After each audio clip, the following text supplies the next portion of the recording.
Proving the existence of life after death has often been flawed. Since the only factual way to prove it is to physically die, volunteers are far and few. But Ian McCormack had no choice in this matter. While diving off the coast of Mauritius, he was stung by the deadliest jellyfish known to man. He was one of those who believe there's nothing there.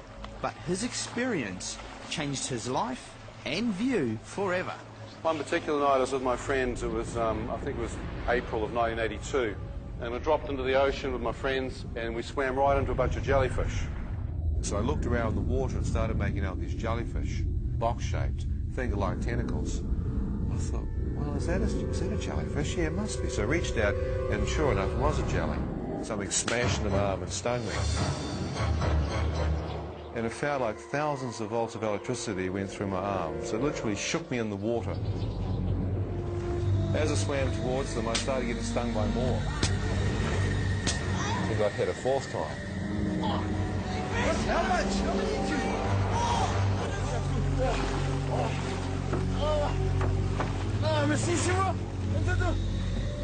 My right arm was just paralyzed, trailing in the water, got hit with a fifth one.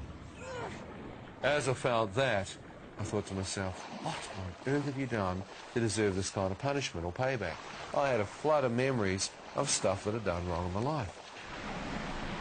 As I hit the beach, the young boy motions for me to get out. I take one step forward and my right leg crumples underneath me and I realise the poison has already numbed or paralysed the right-hand side of my body. And this young kid carried me up across the sandy beach, which is really hard. As he got me up there, he turned and in French he said, mon frère, sur la plage. I realised he's afraid for his brothers on the reef. So I said, no, ambulance, gendarme, telephone. And the kid panicked, jumped on the fishing boat and began poling back out to the outer reef. And I started to feel very weak and tired. I feel my eyes beginning to shut, and as my eyes begin to close, I hear a voice speak to me. It said, son, if you close your eyes, you shall never awake again. I said, what? Who said that? As I looked to my right, I expected to see a man standing next to me, but there was no one there. That's bizarre. But I knew I'd heard a voice speak to me. Close your eyes, you'll never awake again. So that means you'll die. What are you doing trying to go to sleep here? You idiot. This is a coma. You can't afford to sleep. You need anti-serum, antitoxin. See, I intellectually knew this as a lifeguard, but here I am, confronted with the fact that this poison's just taken me out. So I stood up, fought off the death that was coming on me as best I could, and found my left leg was still strong enough to support my weight. I used my right leg as a crutch and put my weight onto the left-hand side of my body and hobbled down the road looking for help. Help me! Oh, please! Please take me to hospital! You got money? Yeah. Yeah. I'll pay. How much you got? 50. 100 US. Anything. You guys drink too much. As he walked away lighting up a cigarette and just ignoring me, I heard this voice speak to me again. It said, son, are you willing to beg for your life? So I thought, well, I've got nothing to lose. I'm sure they haven't seen a white man beg. I fell to my knees, lifted my hands up, as I'd seen the men in Africa do, and begged. As I pleaded for my life, I could see the feet of two of the Indian men walk away. But the third man, I could see his feet, very, very shaken by what I was doing. How much you got on you? I will pay. As I began racing towards the hospital, he turned to me and he said, what's your room number, white man? I get my money from you, huh? What's your hotel room number? I said, look, I don't stay in a hotel. I said, mate, I live with a Creole. He said, where you live? I said, Tamarin Bay. He said, you stay hotel? I said, no, not stay in the hotel. I live in a bungalow. He said, you lied to me. I not take you any food. Why you do that? I take you to tourist hotel. They look after you. Why you not pay me, huh? Oh, I'm dying, and all he wants is money. So he pulls into this tourist hotel, stops in front of it, in the village where I live. He said, you get out. I try and get out of his taxi, but by now the poison has moved from my right leg into my left leg, and I can feel nothing from the waist down. I feel completely numb. I said, my legs are gone. I can't walk. I will die. Please help me. I have the money. I'll get it to you. He took my safety belt off, opened the passenger door, and just pushed me straight out of his cab. I watched him look me in the eyes, pick my feet up, biff them on the ground, and drive off. As I lay there, I could hear the familiar voice of a Creole fisherman from the village, Danielle. Ian! Ian, what's happened? Jellyfish. Jellyfish? I'll take you to the hotel. Grabbed me in his arms, he carried me into the hotel. The Chinese owners had closed the bar, and here next to the swimming pool, they were sitting there playing mahjong and drinking their whiskey. I'll get an ambulance. What's the matter with you? You drunk? No. No, please.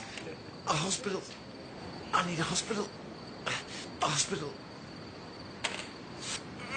What's this? Stupid boy. Why you put needles in your arm?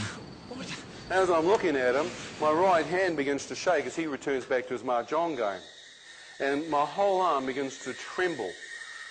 Next minute it hits my chest, my face, my teeth begin to smash into each other, and I'm going into what appears to be the death rattle. Eventually I come out of this terrible shaking, and I feel deep inside my body a very cold sensation. As I'm sitting there feeling this necrosis coming into me, I thought, man, I'm not going to make it. I turned to the owner next to me because I could see his car in the car park, and I said, sir, can you please take me in your car? By this stage, they'd wrapped me with blankets and tried to pour milk down my throat. Try to take some. And I said, mate, I don't need milk, I'm dying, and I need injections, you know what I mean? And I turned to this guy and said, your car, could you please take me to Cuttermore Hospital or I'll die? The Chinese man looked at his car, he looked at me, put his hand on my shoulder, he said, oh, my car? Can I take my car? How come you're so worried, white man? Wait for ambulance for you. Don't worry. Well, I sat there and I thought, I'm going to hit him. As I tried to hit him, my right hand wouldn't move. And I hear this clear voice speak to me. He said, son, if you hit this man, the toxin is so close to your heart, the adrenaline rush will kill you. I thought, that's true. I thought if I hit him, I'll most likely die. So I looked away and I'm thinking, okay, if I survive this, mate, you're history, Jack. I'll sort you out. As I'm looking away, contemplating what I was going to do to him, the headlights of an ambulance came flying into the car park, and to my amazement, Danielle runs out of the hotel, having just rung the hospital. My friend Danielle and another Creole carry me, get me into the ambulance, and off we go.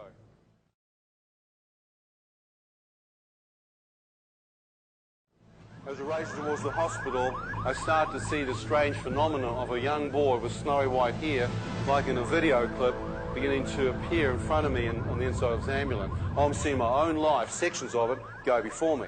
I thought, well, that happens just before someone dies. I thought, if I die, where will I go? Is there life after death or nothing? I thought, well, I'm an atheist. I believe when you die, the worms get you. There's nothing out there. I thought, but I'm a gambling atheist. I'm playing Russian roulette. If you're wrong about this, where would you end up? I thought, well, I'm about to find out, aren't I? Unbeknown to me, on the other side of the world, my mother, who was sitting in Hamilton, middle of the day, wandering around the house, suddenly sees my face appear directly in front of her, hears this clear voice speak to her and said, your eldest son Ian is nearly dead. Pray for him now. So my mother fell to her knees and began praying. As she began to pray, I saw her appear in the ambulance. As I'm seeing this, my mother looks at me in this clear vision and said, son, no matter how far from God you may be, Ian, no matter what you've done wrong in your life, if you but call out to God from your heart, God will hear you and God will forgive you. Call out to God. It's not too late. I thought, Mother, it's too late. How could God forgive me? I'd be a hypocrite even asking. I don't even believe in him. And if there is a God, which one? There's so many to choose from. Every man his dog thinks their God's the right one. But I lay there and I thought, well, God, if you're real, if you're out there, show me your face and I'll pray. As I lay there, no face of any God appeared. The only face that appeared was my mother. I thought, well, Mum's not God, but my mother's a Christian. My mother's only ever prayed to Jesus. Could Mother be right? I thought, there has to be a God. And if there is a God and my mum's praying to Jesus, I thought, well, I'm still gambling with my life, but at least I could try. So I lay there and I thought, okay, what would you pray that's Christian? I thought, well, my mum had taught me the Lord's Prayer. As I tried to pray it, my mind went completely blank. I couldn't remember a syllable of it. My mother said, son, do not pray from your mind. Call out to God from your heart. I said, but God, if you're actually out there, if you see anything good left in my heart, please help me to pray. I can't even remember the Lord's Prayer. As I said that, words began to appear in front of me.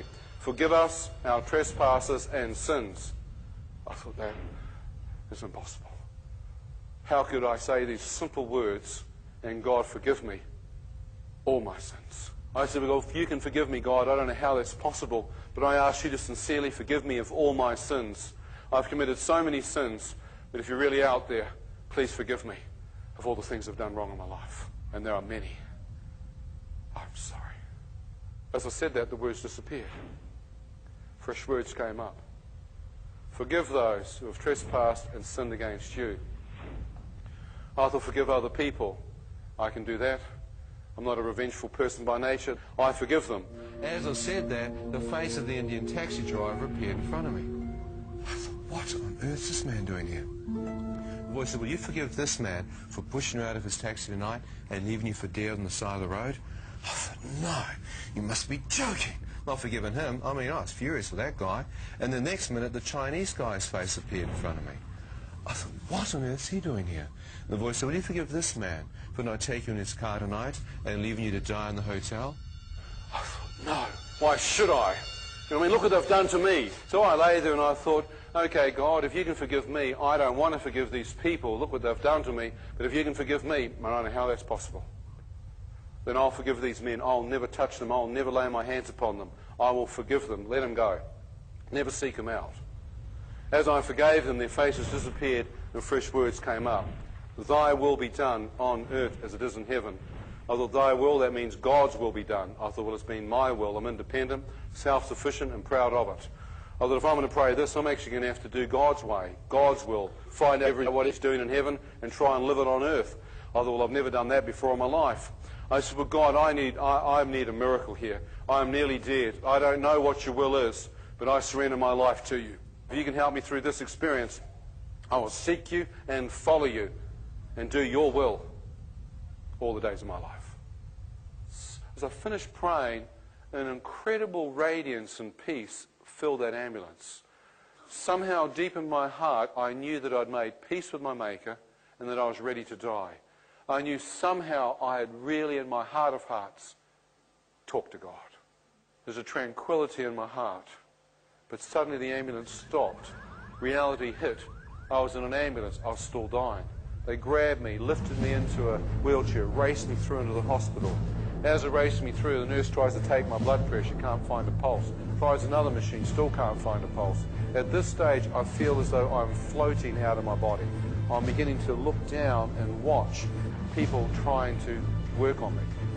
I can hear them speaking. I try and talk, and I tell the doctor that I'm nearly dead. I've been stung by 5 jellyfish. He sees my blood pressure results, and suddenly I've got nurses and orderlies appearing from nowhere with syringes, and I start jamming them into me. He said, this is antitoxin for the poison. This is dextrose for the dehydration. I start trying to smack my hand, trying to find a vein, so they just shove it in anyhow until they find something. So I'm watching all this going on, and I'm trying to hang in there, and the doctor said, that's all we can do for you. I couldn't move, nothing. All I had were my eyelids, and they were the only things moving. So I was lying there fighting for life. And I distinctly remembered I got so tired. I breathed out a sigh of relief and thought, well, if I can rest for a few minutes, I can find some new strength. This poison won't kill me. So I closed my eyes, and this incredible sense of the battle to stay alive had finished. As it took place, the machines monitoring my heart flatlined. I was out of my body, and I could see and hear and know. And, you know, it's like every part of you was there, but you'd left your body. The next minute I was in this place of complete darkness where I'd been lying down fighting for my life. I was now wide awake, upright. Did I just die? Have I just left my physical form? I thought, well, don't freak out. Let your eyes accustom to the dark. Maybe you've woken up too quick. So I kept looking, thinking my pupils had dilated. No light. Couldn't see a thing. It was pitch black, like a dark room. So, well, okay. There must be some light in here somewhere. So I turned around 360 degrees, checking out to see if there's some light. Couldn't see a thing. As I went out to my right, I couldn't find the wall. As I'm groping around trying to find it, I get this bizarre sensation like, well, it's so dark in here you can't see your hand in front of your face.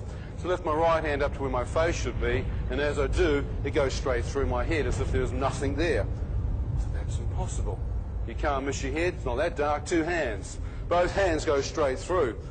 So where's my body? Both hands go straight through. I go for my hands and both go straight through. I thought, where am I? What is this place? As I stood there, I became acutely aware that the darkness wasn't just physical, but there was a cold, evil presence. The entire atmosphere was saturated with a sense of encroaching evil. A demonic power seemed to fill it. I felt as though something was looking at me. I could feel movement coming directly towards me. I began to move back from this terrible sensation. I then heard a man to my right scream at me. He said, "Shut up!" I went, "Shut up!" I said nothing, not realizing that they could hear my inner thought of speech. So they thought he'd just tune me in. So I'm standing there, and I'm taught in my family, you don't back off, you stand your ground. So I stood like this, like, I said nothing. Another man to my left said, "You deserve to be here." I said, "You deserve to be where? Where am I?" Next minute, a person in front of me said, "You're in hell. Now shut up." I thought, well, I don't believe in it. It doesn't exist. It's fear. As I stood there, they didn't move. I thought, well, where's the party? So my concept of hell just went poof, like that. You could be here 5 minutes to 5,000 years. This is like a holding tank for men's souls. I thought, well, do I deserve to go to hell? I thought, yes. And I thought, but didn't I pray in that ambulance? As I stood there, realizing I could actually be in hell, a radiant beam of light pierced through the darkness above me. As this light touched my face, I felt an awesome presence go through me, and my entire body seemed to lift off the ground and be translated up into this light and radiance. As I've been drawn up into it, I can see that it's coming from a circular-shaped opening far above me. As I moved into this tunnel of light, I began to see that waves of radiance were coming off the end and moving up towards me. The first wave of light passed into me, and an amazing sense of comfort and warmth came into my spirit. That's a living light. Halfway along the tunnel, another wave of radiance came up, and complete peace. I thought in that darkness, I couldn't see my hand in front of my face. I wonder in this light if I can see my human form. I saw my fingers and my hand and my arm, but it was transparent, spirit-like. As I moved it, I realized that it was my own hand, and it was full of white radiance. The same light at the end of the tunnel had now seemingly filled my spiritual being. As I moved through this radiant light even closer, another wave of radiance came up. Joy. Unbelievable joy. As I came out of the tunnel, I could see the enormity of the light open up. Radiance seemed to fill every aspect. No darkness, no shadow, just light coming forth from a central core. Coming forth from a central core. As I looked, I thought, star systems, constellations, galaxies must find their energy from this light. What on earth is it? Is this just some power in the universe? Is this just some energy force of goodness in the cosmos? Or could there be someone in the light? As I'm looking there, in the center of the light, I hear this voice speak to me of a man, the same person who led me through the Lord's Prayer. He said, "Ian, do you wish to return?" As I heard his voice, I thought, there is someone in there. Return where? Where am I? I looked behind me, and here was the tunnel going back into darkness. I thought, darkness, hospital bed. Have I died? Have I left my human form? Am I standing here out of my body, talking to a being of light who knows my name? Or am I comatized? Am I lying in that hospital bed, eyes shut, having some vision or dream? Am I hallucinating? I thought, this seems awfully real. I thought, if this is real, then yes, I don't know where I am. I want to return. If I'm out of my physical body and dead, I want to go back. As I said that, he said, "Ian, if you wish to return, you must see in a new light." I thought, light. See the light. Look at this light. Are you the true light? I was asked the question of him. He spoke to me and he said, "Ian, God is light, and in him there is no darkness at all." 1 John 1:5. As he spoke these words out of this cloud of radiance surrounding him, I could read the words that he was speaking. Just like I could read in the ambulance. God is light, and in him there is no darkness at all. 1 John 1:5. I'd never read a Bible in my life. No concept that this was out of the New Testament. Had no concept that this was Scripture. And as I stood there, I thought, darkness? I've just come from darkness. And there's no darkness here. There's no evil. There's nothing demonic. I thought, is that God? He knows my name. He knows my thought before I even speak. It's as though he can read everything within me. Nothing is hidden from him. I thought, no, they must have made a mistake. I should go back into the darkness where I belong. As I began to move back from the presence of God, I watched as waves of radiance pursued me. I expected this light to touch me and judge me into hell. But as the first light touched me, instead of judgment, I felt unconditional, undeserved love. As I stood there, another wave of this light came. I seemed to be getting inundated with waves of radiant love. As this love continued to intensify, I thought, God, you can't love me. Look what I've done wrong in my life. More love came. So I said, well, God, I've cursed you. His response, pure love. I said, well, I've slept around. So I've taken drugs. More love. And the love got stronger. Oh, that's not right. Holy God, love me. They're going to told God would judge you, send you to hell. What's happening? I said, I've done this sin. I dredged up the filthiest demonic stuff I've ever done in my life. And I spoke it out. That was it. Pure love. That was it. I was undone. God's love got so strong that I almost collapsed on the ground in a screaming heap of tears, shaking under the acceptance and mercy of God. When I asked him to forgive me of all my sins, he had forgiven all of them.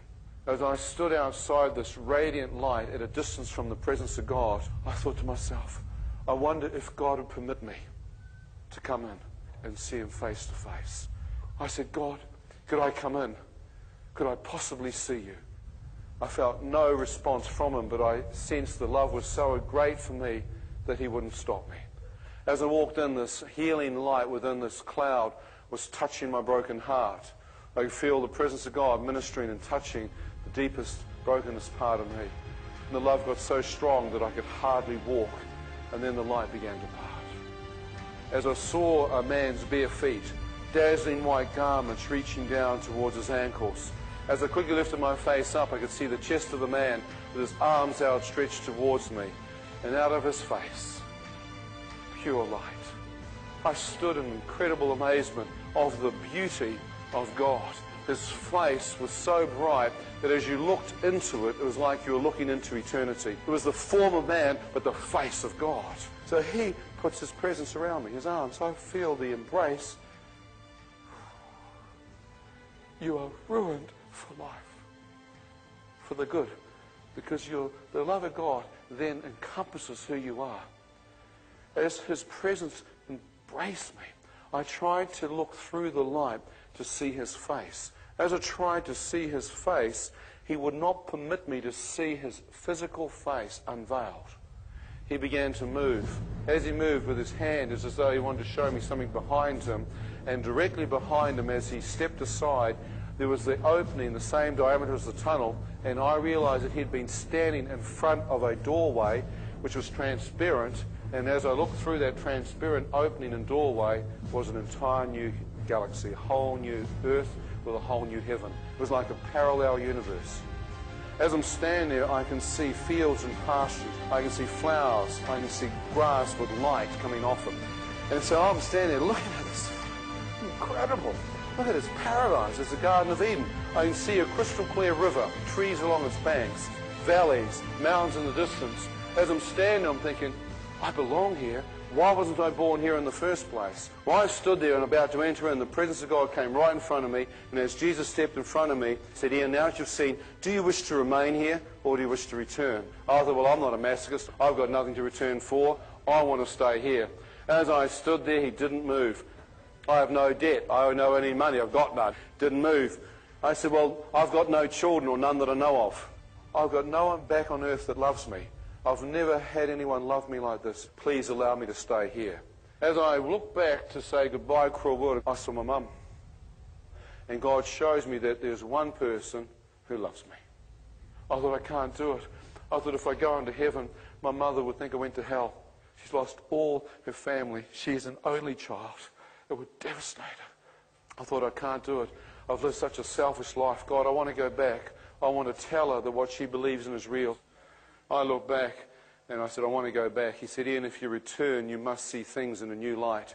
You must see through my eyes of eternity, from a heavenly perspective, through eyes of love and forgiveness. So I said, okay, how do I go back? As I looked behind me, next to my mum was my dad, my brother, my sister, hundreds of thousands of people. As I'm looking at them, there was a sea of humanity going off into just a blur. As I stood there, I said, God, why do you show me all these people? I know my immediate family, but who are all these others? Most of them are strangers to me. He said, Ian, I want you to return and tell not just your mother, but I want you to tell all these other people what you've seen, because most of them will not step foot inside a church any longer to hear my name. And I said, well, that's true. I've been to church before, and I'd never met you there. I'm sure these people are just like me. They've tried, and they've not found you. I said, but God, I don't know them, and I don't love them. Who are they to me?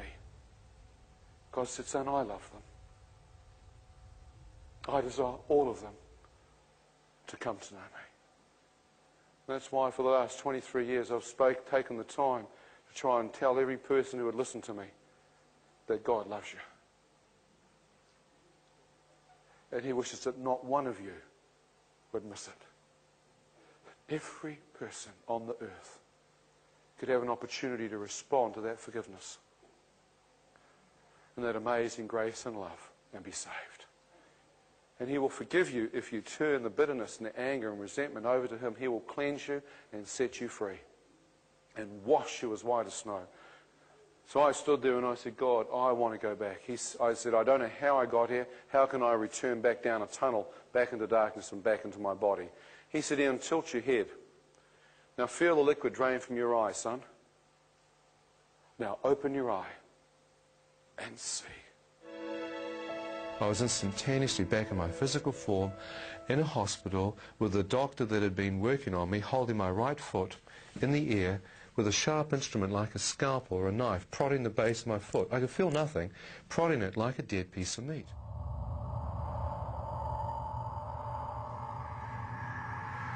I hear the voice of God interrupt my thought, and he said this, son, I've just given your life back. I went, what? I've just seen God. What's happening here? I felt an amazing power go through me. It was like a low voltage of electricity. I felt my entire body starting to feel again. And within a few hours, I was completely healed. I said, God, what have I become? He said, you're a reborn Christian. He said, you only came in because your sins had been forgiven and the blood of Jesus covered you. The sacrifice, the atonement of Christ Jesus had covered your sins. You walked into his presence as if you were white as snow.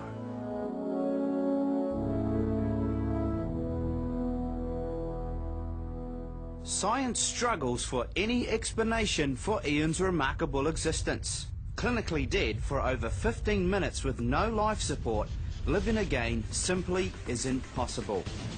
If you have any questions, you can find out more on Ian's website, order a DVD, or even have a chat. As for us...